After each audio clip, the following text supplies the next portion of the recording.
So we get this question a lot, guys. Do we motor or do we sail? Do we tack back and forth with the sails, or do we just motor straight ahead to our destination? In this episode, we're going to answer that question. Plus, we're going to do some great kiting, diving, a little simple math to explain the differences between motoring and sailing, and a systems update on some of the systems that we installed in New Zealand. You'll see that on this episode, so stay tuned, guys. Yeah, I'll let it float away. I'll let it float away. I'll let it float away. Float away, float away. Yeah, I'll let it float away. I'll let it float away. I'll let it float away.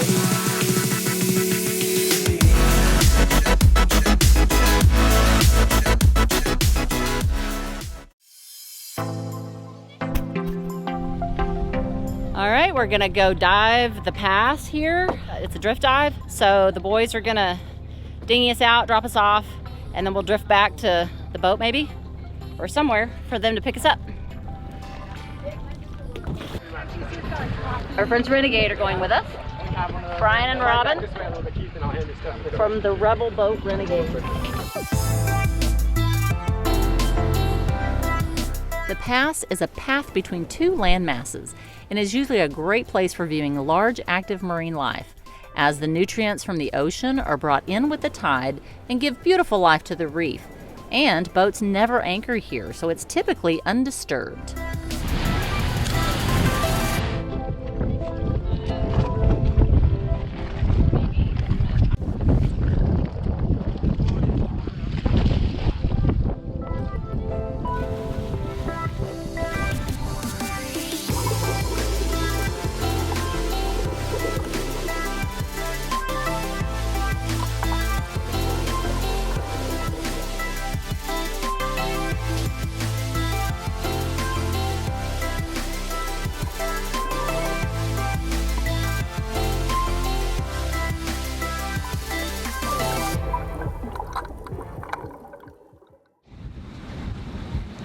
We're motoring out here across the northern side, the inside passage of Vita Lavu here in Fiji. We're still island hopping.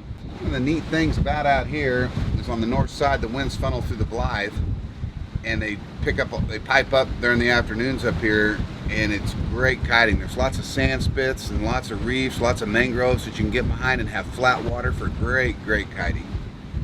Unfortunately, the unfortunate part about it is you have to motor because the winds are right on your nose, and so we just motor with one engine. And that saves a lot of fuel by doing that. That's it. We're only going 6 knots, and if we was motoring with 2 engines right now, we'd only be going 7 knots. So you're gonna gain a knot into the wind with 2 motors versus 1. So you just get up early when the winds are light. So a lot of people ask, how come we don't tack, and why would we motor? Well, up here on the north side of the island, the channels are real narrow, and the wind's generally going right down the channel.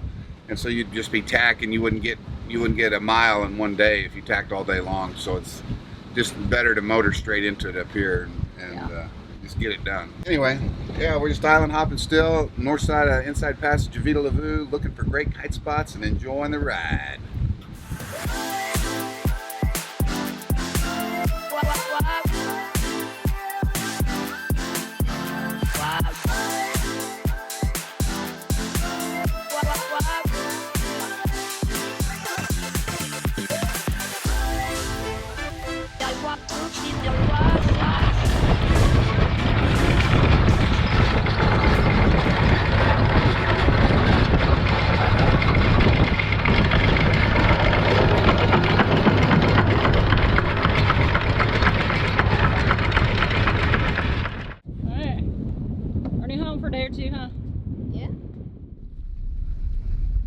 So in the next clip, guys, we're going to talk about sailing onto anchor. We did that in Greece a couple of times. We've done it a couple of times on the boat. You got to be a really good sailor to sail onto and never start your engines up and drop an anchor, and to sail off of an anchor. If you're around a lot of other boats, you want to be real careful about doing that. We don't do that at all anymore because it's just not worth the time of the risk for us.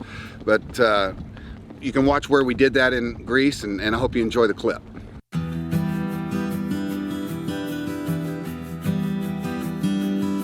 I'm not going to set the hook. I'm just going to come up short to it, so I can get the sail up.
When the wind is good, we can get to going pretty fast with the sails. But hooking a fish at high speeds comes with its own set of risks and rules. Usually we reel in the lines if we start moving too fast, but I guess this time we didn't. Got a fish! Let the main out a little bit. Let the main out. More. Well, we got a fish on here, but we're going fast. So we're gonna start the engines, we'll turn into the wind, and we'll just hold it into the wind and just kind of hold it into the wind, and then tighten up the main sheet jack once you turn into the wind. All right. Or I'll do it, and you can roll the line and you fight the fish. There you I'll go. take care of it. You fight the fish. Fight the fish. The way it's fin. That is a fin, that's odd. I know, right? We leave a fish on there from a while back. Yeah. But it looks like.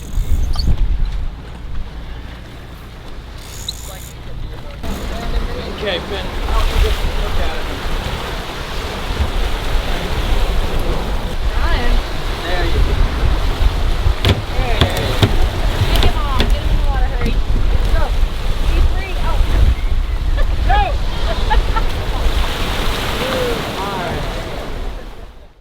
My Texas friend Jolene and her family live on a 47-foot motorboat. I'm using their boat as a good comparison of fuel consumption of a motorboat versus a sailboat. We run at a speed of 8 knots. We burn just under 4.5 gallons per hour. This includes us running, generator and engines all together. With those numbers, you can kind of figure out what you're doing and then budget stuff from there.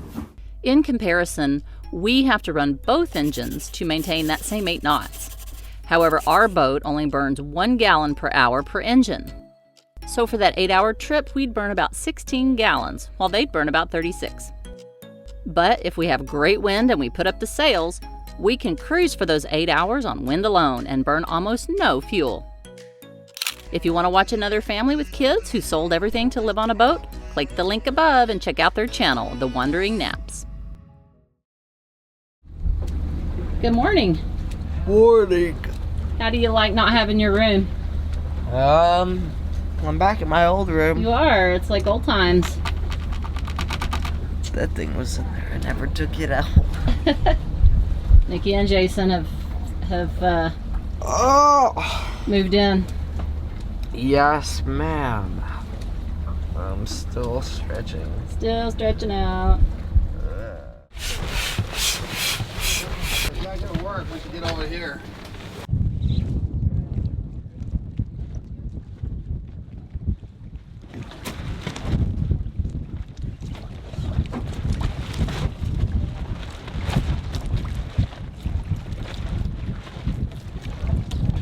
There's our new little platform that Keith got while we were back at Fort Denner Marina.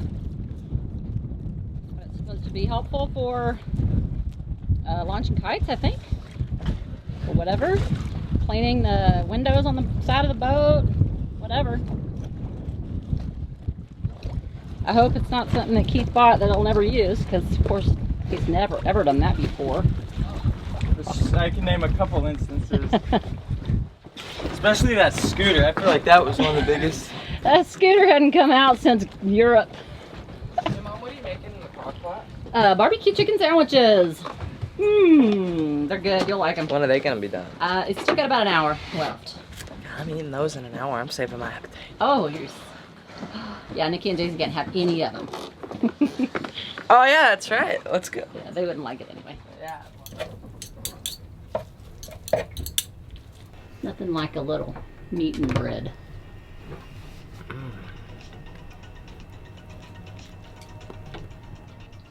All right, guys, so everybody's wanting an update on our Mastervolt system and how it's affected us. So we installed 2 Mastervolt Pro Combi mash units, and they're hooked in parallel right in here. You've seen the videos of that before when we was installing them.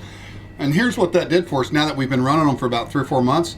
Number one is I get almost 200 amps going into my batteries at 24 volts, which is huge. So now I have saved so much diesel because now I can charge my battery bank super quick, and I only have to run the generator for an hour, hour and a half in the morning, and then at night if we want to run an oven or something like that.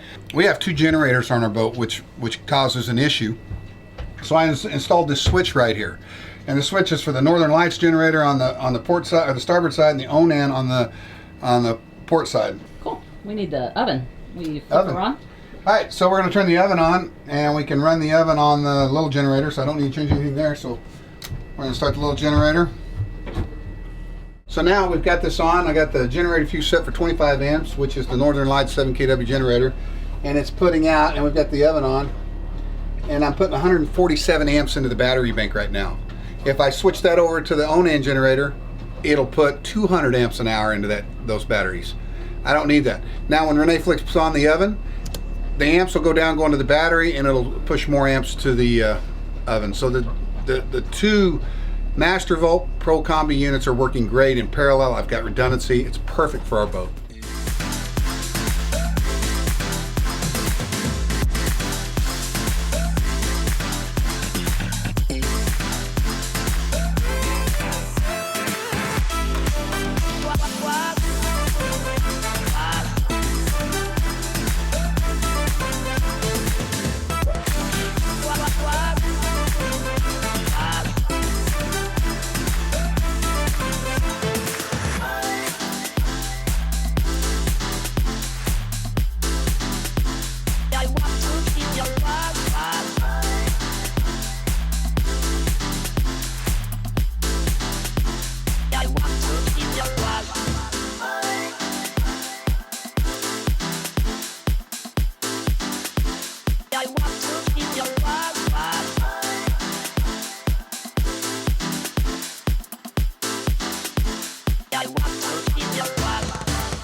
We want to thank everybody for watching the show. Before we leave, though, I want to do a special shout out to a young 8-year-old man named Landon from Allen, Texas. He's been struggling with non-Hodgkin's it's a lot to say, Landon. Non-Hodgkin lymphoma.